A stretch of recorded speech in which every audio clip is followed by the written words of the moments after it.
നമസ്കാരം, ജന്മഭൂമിയിലേക്ക് സ്വാഗതം. ലോക്സഭാ തിരഞ്ഞെടുപ്പിൽ തൃശൂർ മണ്ഡലത്തിൽ പരാജയപ്പെട്ട CPI നേതാവ് VS Sunilkumar Thrissur mayor MK വർഗീസിനെതിരെ കടുത്ത ആരോപണങ്ങളുമായി രംഗത്തെത്തിയിരിക്കുകയാണ്. NDA സ്ഥാനാർത്ഥി സുരേഷ് ഗോപിക്ക് വേണ്ടിയാണ് മേയർ പ്രവർത്തിച്ചതെന്നും MK വർഗീസിനെ മേയർ സ്ഥാനത്ത് നിന്നും മാറ്റണമെന്നും സുനിൽകുമാർ ആവശ്യപ്പെട്ടു.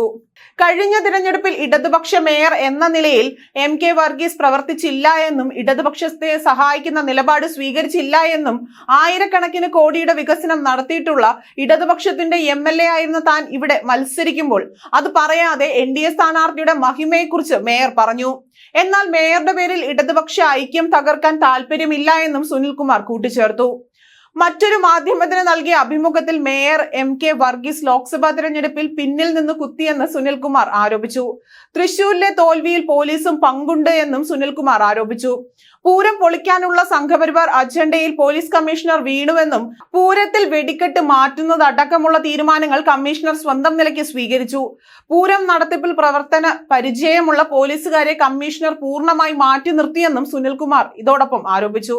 നേരത്തെ CPI ജില്ലാ സെക്രട്ടറി KK വത്സരാജും തൃശൂർ മേയർ MK വർഗീസ് പദവി ഒഴിയണമെന്ന് ആവശ്യപ്പെട്ടിരുന്നു.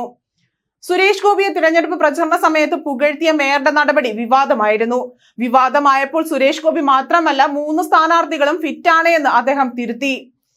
തന്റേത് വികസന താല്പര്യം മാത്രമാണെന്നായിരുന്നു വിഷയത്തിൽ മേയറുടെ വിശദീകരണം.